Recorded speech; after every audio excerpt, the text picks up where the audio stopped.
Halo, selamat malam rekan-rekan sekalian. Kita pada malam hari ini akan ada berbincang-bincang sedikit, singkat tapi padat. Untuk malam hari ini kita akan membahas tentang isu-isu kontemporer. Maaf, tentunya dari berbagai sudut pandang kalian dan bagaimana pandangan kalian menyelesaikan ataupun solusi-solusi yang dapat diberikan pada isu-isu kontemporer tersebut. Izinkan saya untuk share screen untuk pertemuan kita hari ini, dan kita akan membahas tentang adanya kecenderungan radikalisme yang meningkat saat politik tahun 2023 dan 2024. Tentunya ini akan menimbulkan berbagai macam hate speech ataupun ujaran-ujaran kebencian, terutama di dunia maya, dan akan menimbulkan berbagai macam hoax. Kira-kira nih, apa sih pandangan teman-teman dan solusinya dari teman-teman sekalian? Mungkin kita bisa mulai dari rekan kita Nurul. Ya, terima kasih. Selamat malam. Membahas radikalisme. Mungkin radikalisme ini sudah tidak asing di telinga kita. Apa radikalisme dan bagaimana radikalisme itu terjadi? Radikalisme itu merupakan ketidakmauan menerima hal yang dianggap berbeda dari pemikiran diri. Jadi, apabila ada sesuatu yang telah dimusyawarahkan atau telah disepakati, baik itu peraturan atau apapun itu, jika itu tidak sepaham dengan dirinya, maka harus dibongkar atau dihilangkan dengan berbagai cara, meskipun itu dengan kekerasan sekalipun. Nah, hal inilah yang merupakan bibit-bibit yang bisa menjadikan terorisme, sehingga membahayakan keutuhan bangsa dan membuat keresahan bagi masyarakat. Nah, ini saya akan membahas tentang apa sih penyebab dari radikalisme, kenapa radikalisme itu bisa terjadi di Indonesia ini. Nah, menurut saya itu ada beberapa penyebab, yaitu yang pertama yaitu faktor pemikiran. Radikalisme ini dapat muncul dan berkembang karena yakin jika segala sesuatunya harus diubah ke arah yang kelompoknya inginkan, sekalipun harus menggunakan cara kekerasan untuk meraih tujuan tersebut. Yang kedua yaitu ada faktor ekonomi. Radikalisme ini bisa dipengaruhi oleh faktor permasalahan ekonomi. Yang ketiga yaitu faktor politik. Radikalisme bisa muncul dan berkembang ketika sekelompok orang merasa pemerintah negara tidak adil kepada rakyatnya atau hanya memperhatikan segelintir kelompok saja. Nah, yang selanjutnya yaitu faktor sosial. Radikalisme ini dapat disebarkan dengan mempengaruhi pemikiran orang lain. Terlebih jika orang tersebut berpemikiran sempit dan mudah percaya kepada pihak yang dianggap membawa perubahan dalam hidupnya. Nah, yang selanjutnya yaitu faktor psikologis. Radikalisme ini tumbuh dan berkembang dalam diri seseorang yang memiliki berbagai permasalahan rasa benci serta dendam, sehingga berpotensi menjadi radikalis yang mudah dipengaruhi oleh orang lain. Dan yang terakhir yaitu faktor pendidikan. Radikalisme ini muncul bisa di berbagai tempat, termasuk sarana pendidikan. Ideologi radikalisme bisa dengan mudah disisipkan dalam pengajaran. Makanya kita harus hati-hati dalam menerima berita yang tersebar. Mungkin itu dari saya. Wah, ternyata isu-isu radikal ini terlalu berbahaya, teman-teman ya. Mungkin teman-teman kita yang lain ada pandangan nih dan solusi yang lain dari mungkin dari segi atau bidang yang lain. Mungkin dari rekan kita Hasbi Paswan. Selamat malam teman-teman. Di sini saya ingin memberitahu tentang apa radikalisme itu menurut pandangan saya. Radikalisme itu sebenarnya sikap atau semangat, tetapi sikap atau semangat itu ke arah yang melenceng pada tindakan-tindakan tertentu yang bertujuan melemahkan dan mengubah tatanan maupun ideologi pada suatu negara. Seperti negara kita ini kan berideologi pada Pancasila. Nah, radikalisme itu ingin mengubah ideologi kita ke ideologi yang lain. Nah, adapun ciri-ciri yang mudah dilihat dari orang yang memiliki sikap dari radikalisme ini, salah satunya biasanya mengklaim kebenaran tunggal, yang menyesatkan kelompok lain agar mengikuti kelompoknya dia, karena dia itu menganggap kelompoknya dia itu yang paling benar daripada yang lain. Kemudian yang kedua, itu bersikap berlebihan dalam menjalankan ritual agama, maupun agama apapun itu. Terus yang ketiga, biasanya mudah berburuk sangka kepada orang lain di luar golongannya. Karena orang radikalisme itu biasanya menganggap golongan dia itu golongan yang terbaik. Paling mudahnya orang yang radikalisme di Indonesia itu gampang. Yang pertama sudah jelas pasti anti Pancasila, yang kedua sudah pasti anti Bhinneka Tunggal Ika, yang ketiga itu anti NKRI, dan yang keempat yaitu anti Undang-Undang Dasar 1945.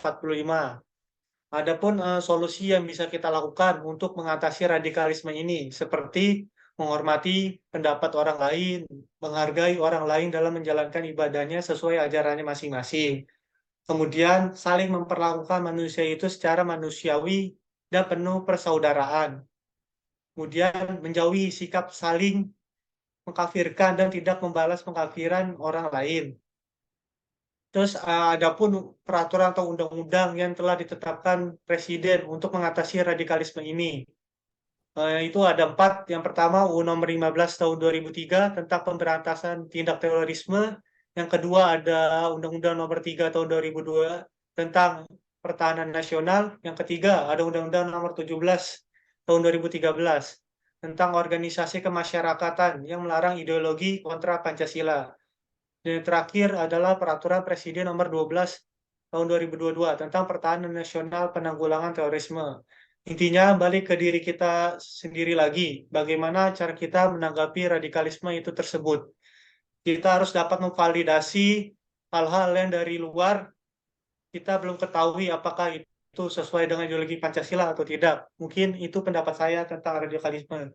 Balik lagi kepada moderator. Wah, dari rekan kita Faswan ini wawasannya itu luas ya. Ternyata ada ideologi Pancasila itu harus ditanamkan. Walaupun kita itu mempelajarinya dari dulu. Dari sekolah dasar sampai sekarang itu harus ditanamkan. Yang membedakan adalah cara pola pikir kita. Karena dulu kan masih kecil, kita mungkin menganggapnya Pancasila kita baru menghafal dan menerapkan hal-hal yang kecil dari nilai-nilai Pancasila itu. Oke, mungkin ada teman-teman kita lagi nih yang mau ngasih pendapat. Ada Kadek dan Julika. Mungkin dari rekan kita Kadek dulu deh. Ini pasti ada gagasan-gagasan yang terbaik tentang bagaimana menangkal isu-isu kontemporer berupa radikalisme di Indonesia. Silakan Kadek. Ya, terima kasih atas waktunya. Saya setuju dengan pendapat saudara-saudari kita sebelumnya, yaitu em, tentang radikalisme. Memang radikalisme itu sendiri terkesan negatif menurut kita masyarakat Indonesia. Tapi sebenarnya radikalisme itu seperti pisau bermata dua. Jadi bisa benar dan juga bisa salah, tergantung dari bagaimana seseorang radikal itu menjalaninya. Yang penting ketika seseorang menjalankan apa yang menurut dia benar dalam radikalisme itu, dia tidak memaksakan apa yang menurutnya benar kepada orang lain yang menyebabkan intoleran atau tidak bisa mentoleransi perbedaan pendapat. Sebenarnya saya juga setuju terhadap yang namanya radikalisme, tetapi radikalisme yang mengarah ke sisi positif, yaitu keras pada diri kita sendiri atau keras ke dalam, bukan keras keluar. Artinya kita radikal atau keras pada diri kita sendiri dalam menjalani kehidupan. Bukan berarti kita memaksakan orang lain sama seperti apa yang kita pahami. Jadi tetaplah menjadi radikal untuk diri kita sendiri. Jangan sampai radikal yang memberikan efek negatif kepada orang sekitar kita maupun orang banyak. Mungkin menurut saya seperti itu. Sekian, terima kasih. Saya kembalikan ke moderator. Nah, ini Tepuk ada tangan pandangan dulu. baru nih guys. Ada pandangan baru nih dari rekan kita Kadek. Ternyata dia setuju nih sama radikal, tapi radikalnya ke diri sendiri. Memang hak asasi manusia itu sudah kita dapatkan dari lahir, tetapi tentunya kita harus mementingkan kepentingan orang lain dalam hal kebaikan. Tentunya tidak ingin menang sendiri. Dan terakhir nih, ada rekan kita Zulikam yang akan memberikan gagasan-gagasannya tentang radikalisme di Indonesia. Silakan rekan kita Zulikam. Ya, terima kasih dari rekan kita Mukti. Saya merangkum dari semuanya untuk mengatasi radikalisme di Indonesia ini perlu dari berbagai pihak. Bukan hanya satu pihak saja, dari masyarakat juga iya, dari tokoh agama juga iya, dari pemerintahan, contohnya kita yang calon CPNS ini, kita harus memberantas radikalisme dan dengan stakeholder-stakeholder lainnya juga membantu kita untuk memberantas radikalisme. Pemerintah juga perlu meningkatkan koordinasi antara lembaga yang satu dengan lembaga yang lainnya terkait untuk memerangi radikalisme. Masyarakat juga harus ikut andil dalam memerangi radikalisme ini. Mungkin itu pendapat saya, rekan-rekan sekalian.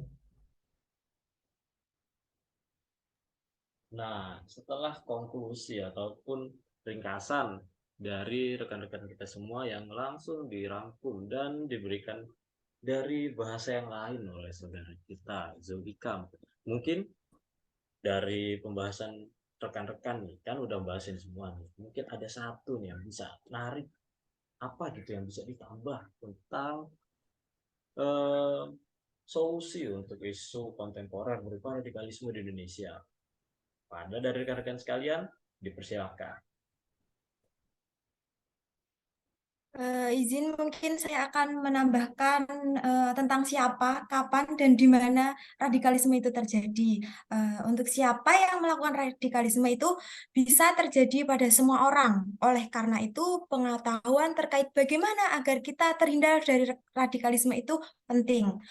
Yang kedua yaitu kapan dan di mana peristiwa radikalisme itu terjadi. Radikalisme dapat terjadi kapanpun dan dimanapun. Dan yang terakhir, saya ingin menambahkan antisipasi penanganannya. Karena kita ini di era milenial, era digital, jadi informasi seluruhnya itu kebanyakan kita dapat di mungkin web, mungkin ada di TikTok, mungkin ada di Instagram. Jadi kita harus pintar-pintar dalam bermedia sosial. Dalam kata lain, untuk menghindari radikalisme adalah dengan cara bijak menerima informasi yang kita dapat. Sekian, terima kasih dari saya.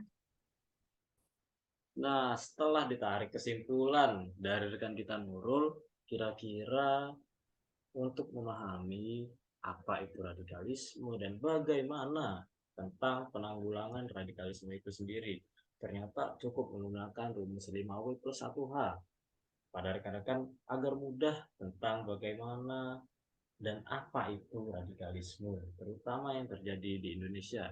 Ternyata dekat-dekat politik ini makin marak pastinya di dunia maya yang akan menimbulkan hoax dan hate speech ataupun ujaran kebencian.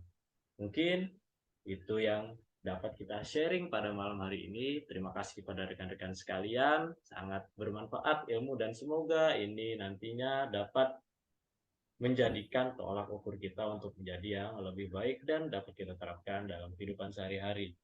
Mungkin itu yang dapat saya sampaikan. Apabila moderator punya kesalahan, moderator minta maaf. Kita akhiri. Wassalamualaikum warahmatullahi wabarakatuh. Salam prestasi.